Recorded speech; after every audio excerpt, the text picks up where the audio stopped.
Hey there, I'm Isabella, a 28-year-old marketing exec living in the suburbs of Chicago.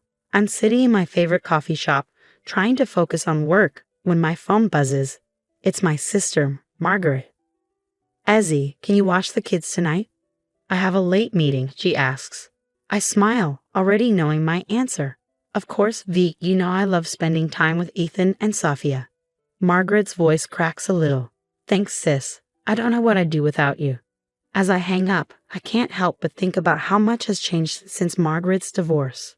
She's been struggling, and I've been doing my best to be there for her and the kids. Later that evening, I'm at her place, helping Ethan with his math homework while Sophia colors nearby. The doorbell rings, and my stomach drops when I hear familiar voices in the hallway. Mom? Dad? What are you doing here? Margaret asks, surprised. I cringe, already knowing this won't go well. Our parents, Robert and Linda, are well-off real estate developers, always with a sense of superiority. They favored Margaret for years, but since her divorce, they've been relentless. We came to check on our grandchildren, Mom says, her voice dripping with fake sweetness. I roll my eyes and prepare for what's coming. As they step into the living room, Dad's eyes narrow when he spots me.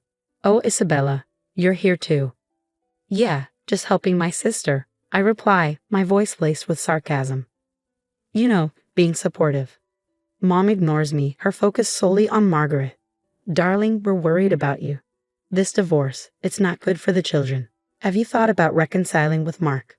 Margaret's face falls. Mom, we've been through this. The divorce is final. Mark and I aren't getting back together. Dad cuts in, his voice cold. You need to think about your reputation. The family's reputation. This divorce is a disgrace. I feel my blood boiling. Are you serious? Margaret's happiness doesn't matter. The fact that Mark was awful doesn't matter. Isabella, stay out of this. Mom snaps, blaring at me. This is why you're still single. No respect for family values. I bite my tongue, thinking about Jake, the amazing guy I've been dating for 6 months. If only they knew. As the argument escalates, I notice Ethan and Sophia looking scared. I kneel down beside them. Hey kiddos, how about we go get some ice cream? Their faces light up, and we sneak out the back door, leaving the chaos behind. As we walk to the ice cream parlor, I can't help but think about my own big news and how I'm going to break it to my family. Later that night, as I'm getting ready for bed, my phone pings. It's a text from Jake. Can't wait to see you tomorrow. Love you. I smile, my hand instinctively moving to my stomach. I'm pregnant, and I'm terrified of how my family will react. But as I drift off to sleep, I promise myself and my baby that no matter what happens, we'll be just fine. The next evening, I sit at the dinner table, Jake's hand squeezing mine under the tablecloth. My parents, Robert and Linda, sit at the head of the table, looking as uptight as ever. I clear my throat. So I have some news. All eyes turn to me. Here goes nothing. Jake and we're having a baby. Jake beams beside me. We're so excited, he adds, giving my hand another squeeze. The silence that follows is deafening, then all hell breaks loose. What did you just say? Mom shrieks, her face turning a dangerous shade of red. Dad slams his fist on the table, making the silverware rattle. Isabella, how could you be so irresponsible? Out of wedlock. Have you no shame? I feel my cheeks burn. It's the 21st century, Dad. Jake and I love each other. We're happy about this. Mom scoffs. Happy? You've disgraced this family. What will people say? Oh, so that's what this is about. I snap. Your precious reputation. Margaret tries to step in. Mom, Dad, please, can't we just? But Dad cuts her off. Don't you start, Margaret. We're not done with you either. A chill runs down my spine. What's that supposed to mean? Mom's face twists into a smug smile. Well, since you asked, we decided to sue for custody of Ethan and Sophia. The room goes silent. Margaret's face goes pale. What? She whispers. You heard us, Dad says, his tone cold. With your demanding job and this messy divorce, you're clearly an unfit mother. We're doing what's best for the children. I can't believe what I'm hearing. Are you kidding me? Margaret is an amazing mom. You can't do this. We can and we will, Mom says flatly. Unless what? I ask, dreading the answer. Dad leans forward. Unless you fix your little mistake, we'll forget this whole pregnancy nonsense if you do the right thing. I feel like I've been slapped. Fix my mistake? You mean get rid of my baby? Are you out of your minds? Jake stands abruptly, his chair scraping against the floor. That's enough. Isabella, we're leaving. But I'm not done.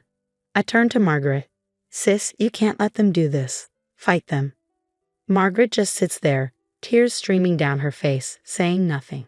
Dad points to the door. Get out. You're no daughter of ours. Gladly, I spit back, grabbing my purse. As Jake and I head for the door, I turn back one last time. You know what? I feel sorry for you.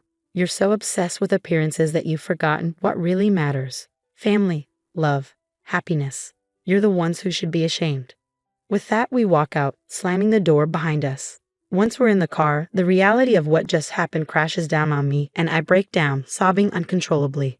Jake pulls me into his arms. It's okay, Azzy. We've got each other. We've got our baby. That's all that matters. As we drive away from my childhood home, I realize he's right. This isn't the end. It's just the beginning of a new chapter, and I'm ready to fight for it. It's been a whirlwind few months since that disastrous family dinner. Jake and I found a cozy little apartment, and let me tell you, waking up next to him every morning makes all the drama worth it. Plus, this baby bump of mine is getting harder to ignore, in a good way. But it's not all sunshine and rainbows. Margaret's custody battle is in full swing, and it's really taking a toll on her. One afternoon, I stop by her place and find her surrounded by legal papers, looking like she hasn't slept in days. Hey V, how are you holding up? She looks up at me, dark circles under her eyes. I'm hanging in there, barely. I plop down next to her on the couch. Listen, I've been thinking. We need to fight fire with fire. What do you mean? She asks, confused. I take a deep breath. I hired a private investigator to look into Mom and Dad's business dealings. Margaret's eyes widen. You did what? Hear me out, I say, leaning in. The PI found some interesting stuff. Embezzlement, offshore accounts, property flipping schemes. As I fill her in on the details, Margaret's jaw drops lower with each revelation. Holy, I can't believe it, she whispers. Believe it, sis. Our dear parents aren't as squeaky clean as they pretend to be. Margaret shakes her head, still in shock. But how does this help us? I lean in closer, a plan forming in my mind. Think about it. They're trying to paint you as an unfit mother. Well, how about we show the court who the real unfit guardians are? A spark of hope flickers in Margaret's eyes. You really think we can beat them? I know we can, I say confidently. But V, you've got to be ready for a fight. No more sitting quietly while they steamroll over us. Are you with me? For a moment, she hesitates. Then, straightening her shoulders, she nods. I'm with you. For Ethan and Sophia. For all of us.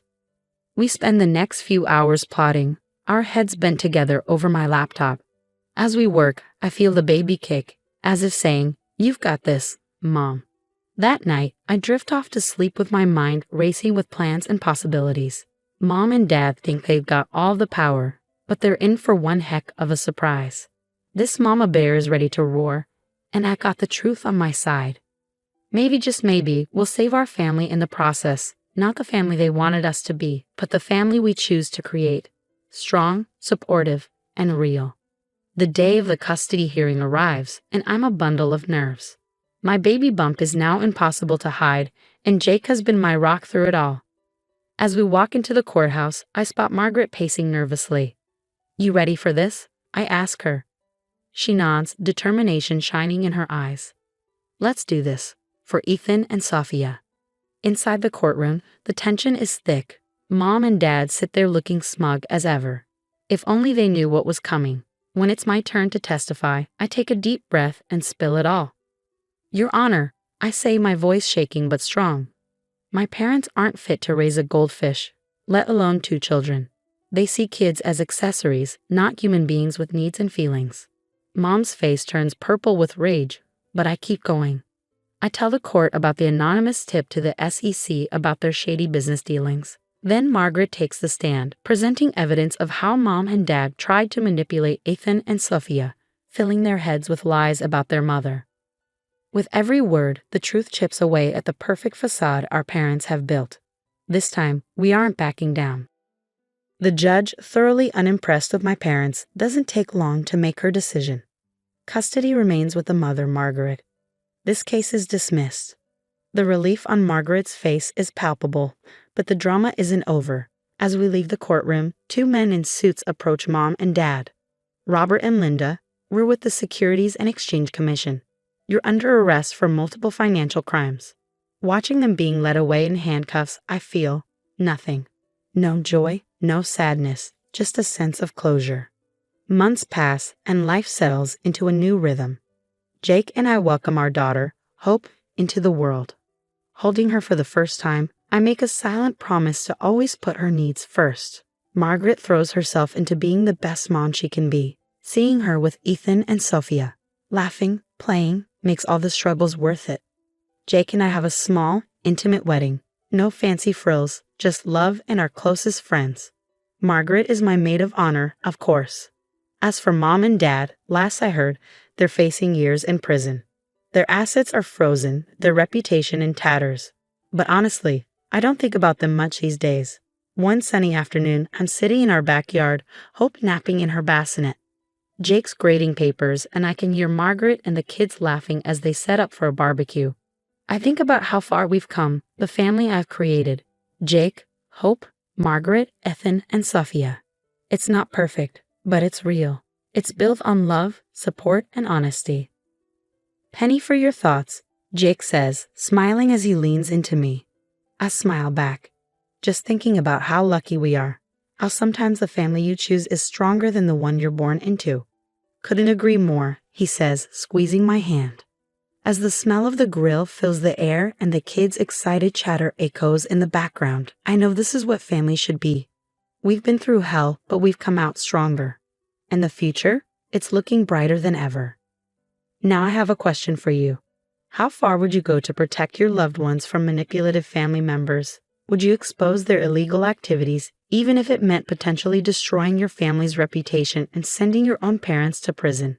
Share your thoughts in the comments below.